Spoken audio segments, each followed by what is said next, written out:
bienvenue dans notre tranche de la jeunesse. Si vous êtes là, il suffit juste d'aimer en bas sur Facebook et de nous rejoindre sur les groupes aussi qui est sur Facebook, donc Célébration Jésus-Christ.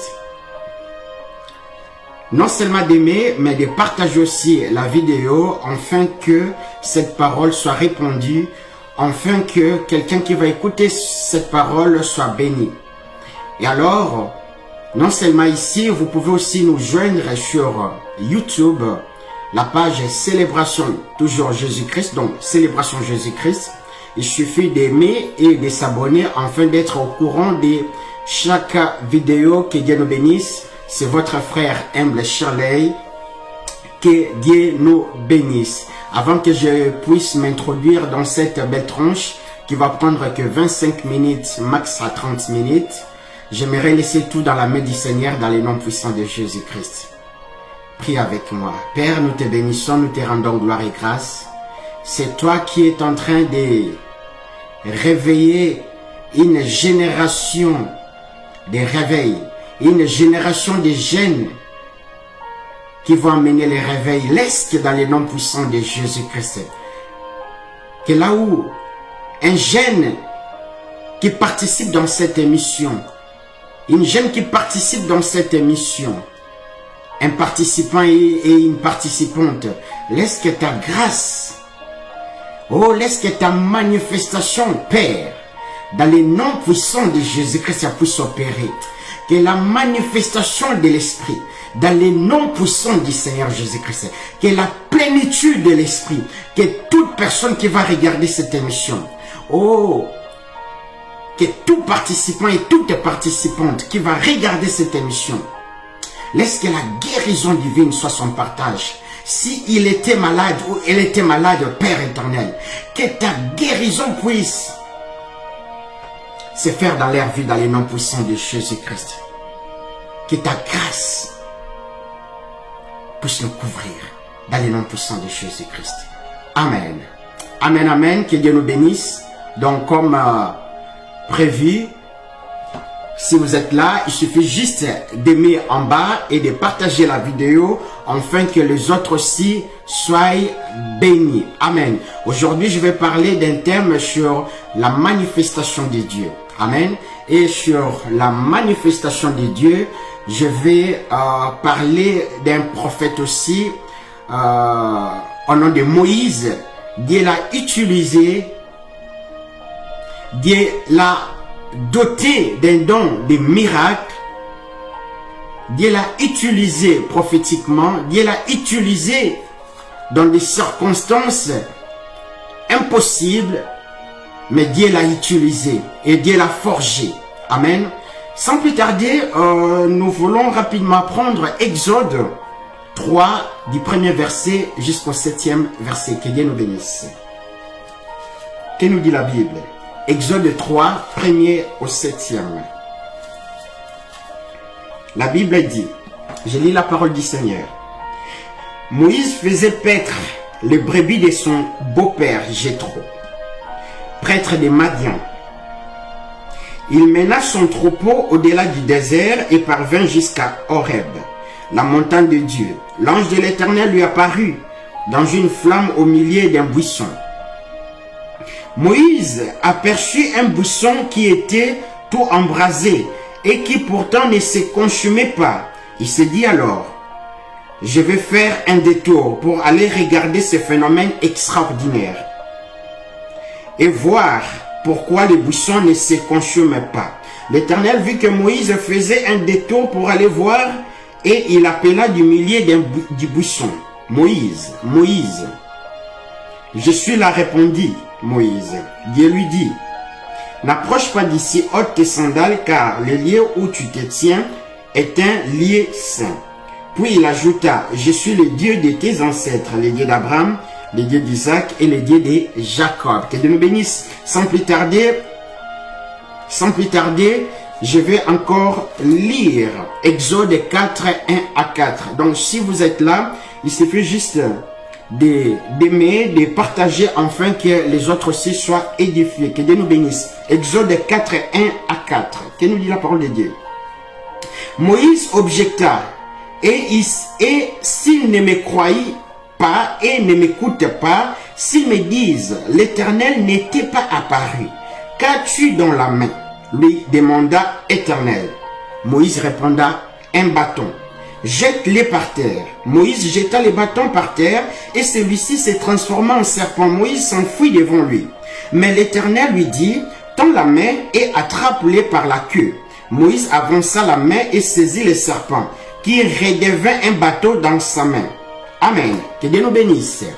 Alors ici nous voyons cette belle histoire de cet homme de Dieu au nom de Moïse, qui veut tout simplement dire tirer dans les eaux. Nous connaissons l'histoire de Moïse. Il y a d'autres théologiens qui disent aussi, ou moi aussi je les confirme, il est aussi la préfiguration du Christ. La manière dont Hérode cherchait les enfants pour tuer les bébés nés à l'époque de Christ, ça se passa aussi à l'époque de Moïse. Moïse, lorsqu'il était bébé, 3 mois, c'est les épîtres aux Hébreux qui nous en parlent, et que Moïse, Pharaon aussi, a cherché à tuer les enfants. Et Moïse, nous connaissons l'histoire, sa grande sœur Myriam est partie la jeter dans le fleuve. Et en se cachant, en lorgnant ou pour voir les sorts du bébé Moïse, et sa grande sœur Myriam, qui est aussi prophétesse, elle regarda, elle voit comment la fille du Pharaon sort pour récupérer Moïse. Ici, je relate seulement l'histoire pour nous faire comprendre de quoi je vais parler aujourd'hui. Et nous connaissons bien Moïse, lorsqu'il a atteint 40 ans, Dieu lui a dit de sortir. Mais Dieu ne lui a pas dit d'une manière directe de sortir. Mais nous comprenons l'appel de Dieu, même si on ne te le dit pas, dans la conscience de l'homme, lorsque Dieu appelle un homme, dans sa conscience, même si cette personne-là n'a pas encore Dieu, la personne aura la capacité d'entendre ou de détecter lorsque son Créateur l'appelle. Amen. Donc, d'une manière indirecte, Dieu a appelé Moïse à l'âge de 40 ans. Et Moïse ne comprenait pas. Et un jour, Moïse tua un des Égyptiens. Et c'est là où on comprend la fuite de Moïse. Donc, par là, nous comprenons aussi rapidement, lorsque Dieu t'appelle, faut vraiment être attentif, parce que les gens qui sont tout autour de toi peuvent subir des conséquences. Vous voyez la différence entre Jonas, lui, les gens qui étaient avec lui dans le bateau l'ont quand même jeté. Mais c'est un cas vraiment spécial qui n'a rien à voir avec les cas de Moïse. Moïse, on ne savait pas le jeter parce qu'il était prince en Égypte. Et on voit l'histoire que lorsque Moïse tarde, Dieu crée une circonstance. Donc nous devons savoir que lorsque Dieu t'appelle, tu dois rapidement l'identifier, parce que les gens qui sont tout autour de toi sont en danger. Donc Dieu peut créer une circonstance ou une situation négative ou positive, afin que tu sortes, afin que tu comprennes que lui t'appelle. Et alors c'est d'autres qui vont les subir. Si c'est une situation positive, gloire à Dieu. Mais si c'est une situation négative, c'est ton entourage qui va les subir. Que Dieu nous bénisse. Et nous comprenons à l'âge de 40 ans, Moïse, lorsqu'il a fui l'Égypte parce qu'il a tué l'un des Égyptiens, il s'est rendu dans la maison de son beau-père Jéthro, qui est aussi descendant d'Abraham. Et il a séjourné là-bas 40 ans. C'est là où il a eu ses 2 enfants et sa femme, Séphora.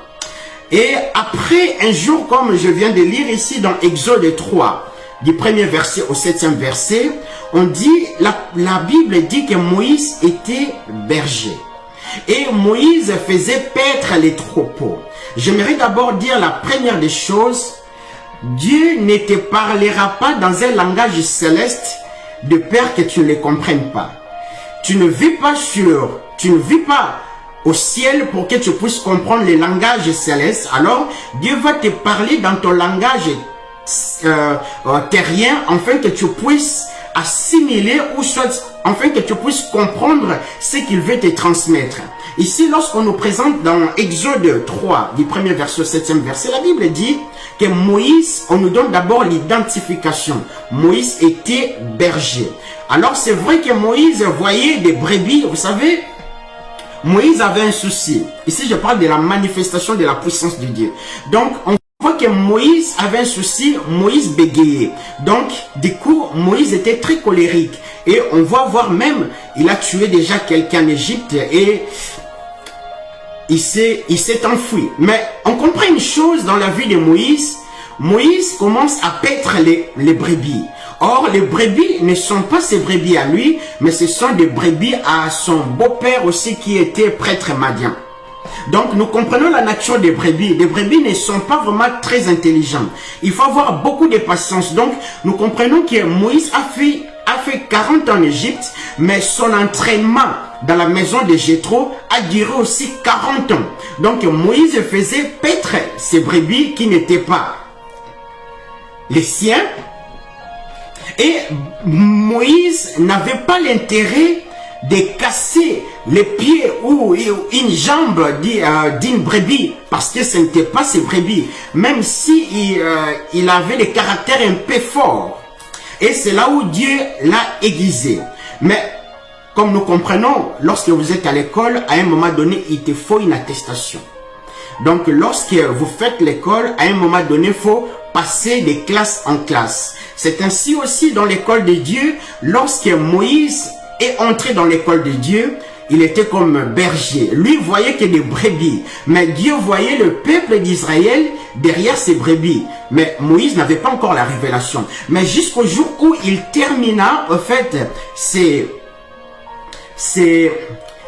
périodes de l'école spirituelle, je dirais. Et c'est là où il devait passer l'examen.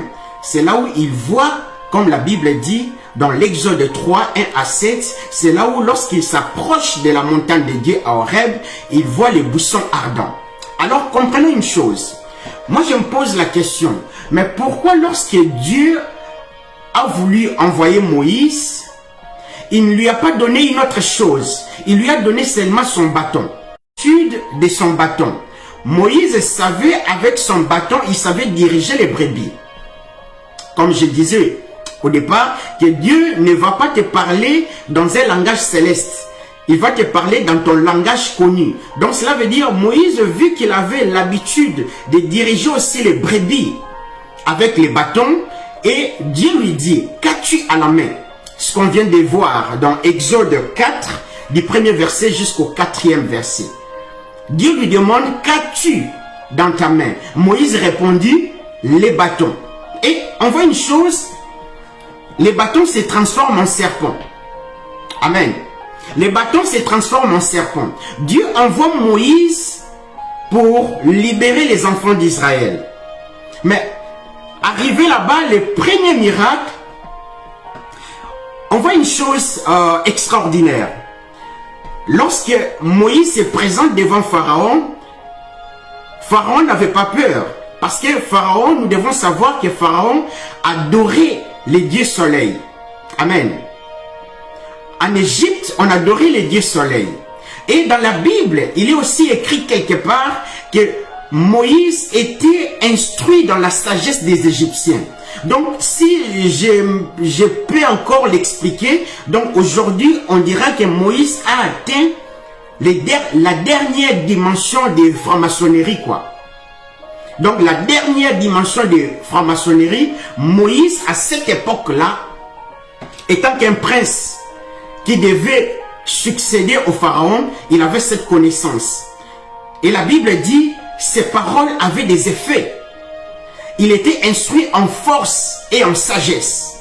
Donc, à un moment donné, Moïse se présente devant Pharaon. Nous devons d'abord comprendre c'est quoi les bâtons. Est-ce qu'aujourd'hui, Dieu nous demande d'avoir les bâtons?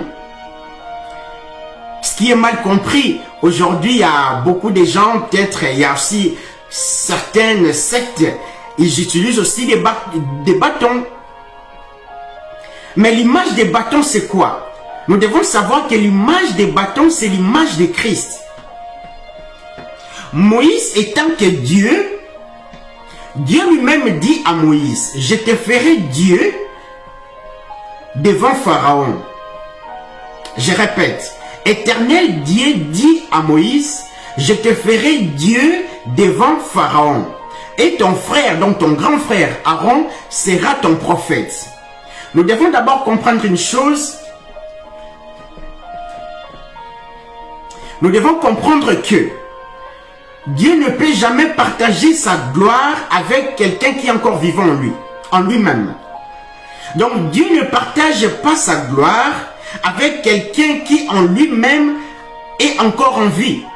Parce que c'est cette gloire qui va te tuer. Il faut que tu sois mort en toi-même, afin que Dieu puisse vivre maintenant en toi. C'est ainsi, lorsque Moïse a fait 40 ans, il a été aiguisé comme Dieu a voulu. C'est ainsi que Dieu maintenant dit, Dieu dit, je te ferai Dieu devant Pharaon. Et nous comprenons ici l'image de Moïse, c'est l'image de Dieu. L'image des bâtons de Moïse, c'est l'image de Christ. Car nous comprenons que Dieu se manifeste par Christ. Donc Moïse se manifeste par les bâtons. On ne sait pas voir la puissance de Moïse par la bouche. On sait avoir la puissance de Moïse par les bâtons qu'il tient dans sa main.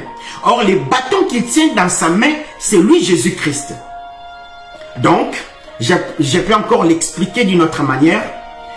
Dieu, c'est le pouvoir. Christ, c'est la puissance. La puissance, c'est la manifestation du pouvoir. Vous pouvez avoir le pouvoir, mais si tu ne le manifestes pas, ça ne sera pas la puissance. Donc, lorsque le pouvoir se manifeste, et c'est ça ce qu'on appelle la puissance. Donc ici, nous comprenons que Dieu, comme Moïse, il se manifeste dans sa puissance qui est Christ, qui est les bâtons. Donc nous comprenons qu'aujourd'hui, on ne peut plus avoir de bâtons. Notre bâton, c'est Jésus-Christ.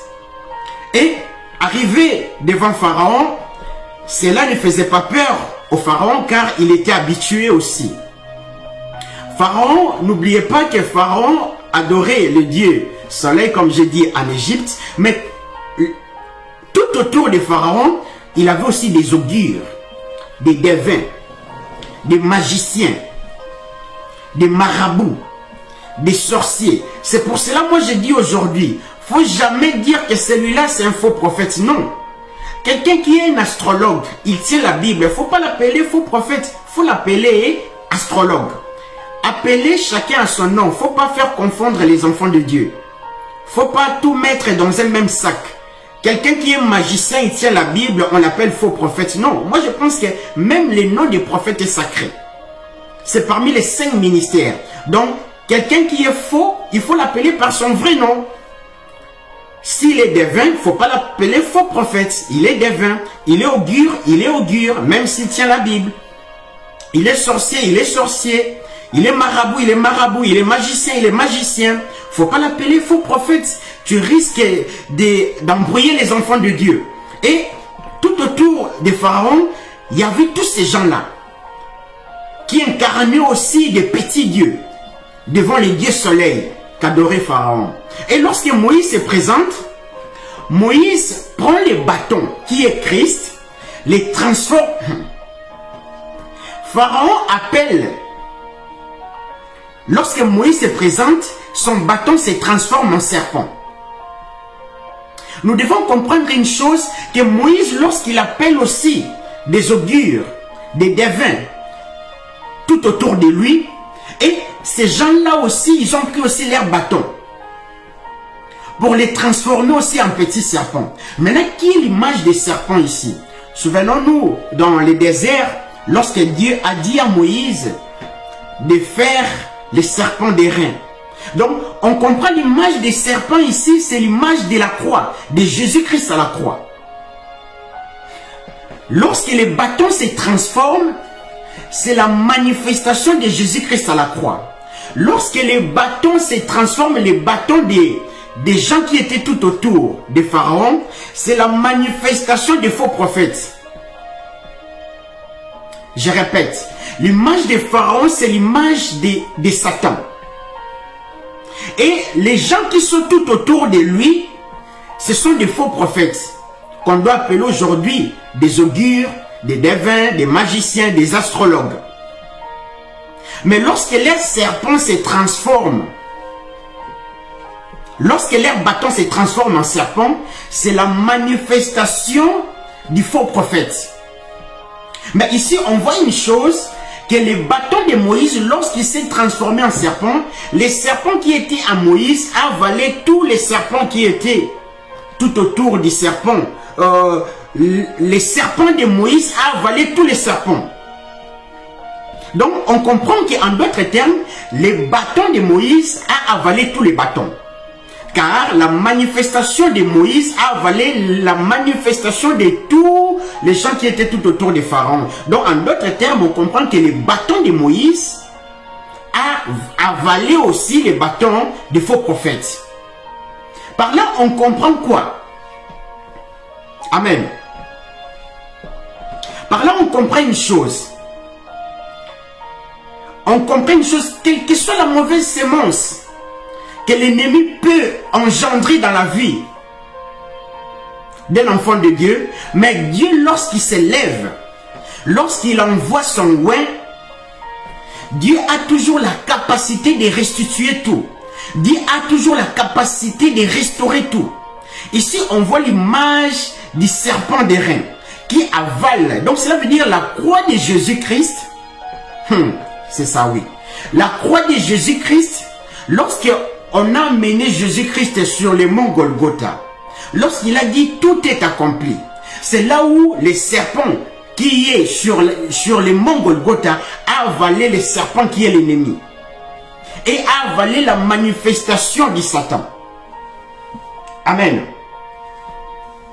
Nous devons comprendre une chose. Aujourd'hui, on ne doit plus avoir, ou on ne doit pas se balader avec les bâtons. Il y en a qui se baladent avec des bâtons. Mais nous devons comprendre que tous ces genres de choses-là nous enseignaient que tous ces genres de choses étaient dans l'ombre. Or, l'avenir était tellement meilleur que cet avenir-là est Christ. C'est ainsi les grands péchés que Moïse avait commis, c'est en tapant les rochers 2 fois par les bâtons. Car les bâtons de Moïse, c'est Christ. Écoutez ceci. Les bâtons de Moïse, c'est Jésus-Christ. Et lorsque Dieu a dit à Moïse d'aller frapper les rochers, ça veut dire quoi? Ça veut dire que Moïse devait comprendre l'interprétation que Dieu lui a donnée. Dieu lui a dit quoi? Avec les bâtons qui est Christ, il fallait frapper les rochers. Or, les rochers qui est Christ, il faut que les rochers soient frappés afin que l'eau qui est la parole jaillisse. Or, les rochers ne peuvent pas être engendrés, les rochers ne peuvent pas être frappés 2 fois. Christ doit être mort une seule fois. Moïse, par manque de discernement, il a frappé 2 fois. Jésus-Christ ne devait pas mourir 2 fois la croix. Jésus-Christ devait mourir une seule fois. Je répète, les rochers qui devaient jaillir l'eau, Christ qui nous donne la parole, la vie éternelle, il devait mourir une seule fois. Donc cela veut dire Moïse devait frapper une seule fois, pas 2 fois. Pour donner de l'eau. Pour donner maintenant dans ces cas-ci l'eau vive, qui est la vie éternelle, aux Israélites, aux Hébreux, à nous qui sommes les Hébreux spirituels. Donc nous comprenons ceci, que nous qui sommes des Hébreux spirituels, nous qui sommes des Israélites spirituels, il fallait que Moïse puisse comprendre que Christ viendra une seule fois, pas 2 fois. Amen. Que Dieu nous bénisse. Donc aujourd'hui, nous comprenons que que Christ est la manifestation de la puissance de Dieu. J'avais dit au départ que le pouvoir, avoir un pouvoir, c'est bien. Mais il faut à un moment donné manifester ce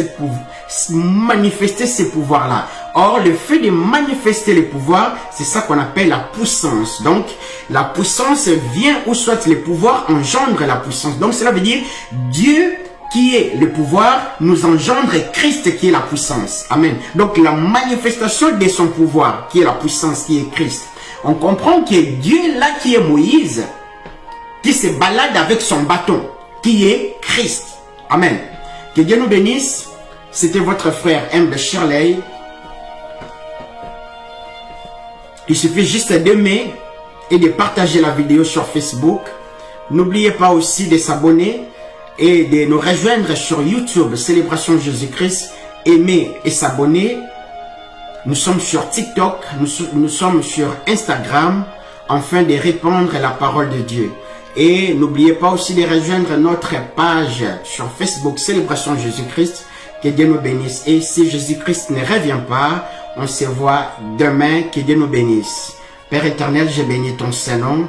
Je rends ton Saint-Nom gloire et grâce. Laisse que cette parole qui est sémence, laisse cette parole qui est vie, puisse aller dans le cœur de chacun de nous, puisse aller dans nos cœurs, Père éternel, que cette sémence, que cette graine spirituelle ne reste pas stérile, que cette graine spirituelle produise des fruits dans les noms puissants de Jésus-Christ. Que lui, les voleurs qui viennent à chaque fois voler la sémence, moi j'arrête ça dans les noms puissants du Seigneur Jésus-Christ. Mais laisse que Père éternel, que là où tes servantes ou tes serviteurs passeront, là où ils croiseront aussi d'autres serviteurs qui vont arroser cette graine par ta parole, laisse que par toi qui as la capacité de faire pousser l'arbre, que tu pousses l'arbre dans leur vie, que tu pousses l'arbre dans nos vies, afin que nous puissions croître en toi, dans les noms puissants du Seigneur Jésus-Christ. Opère des miracles et des guérisons dans la vie de chacun de nous, dans les noms puissants de Jésus-Christ. Amen. Que Dieu nous bénisse.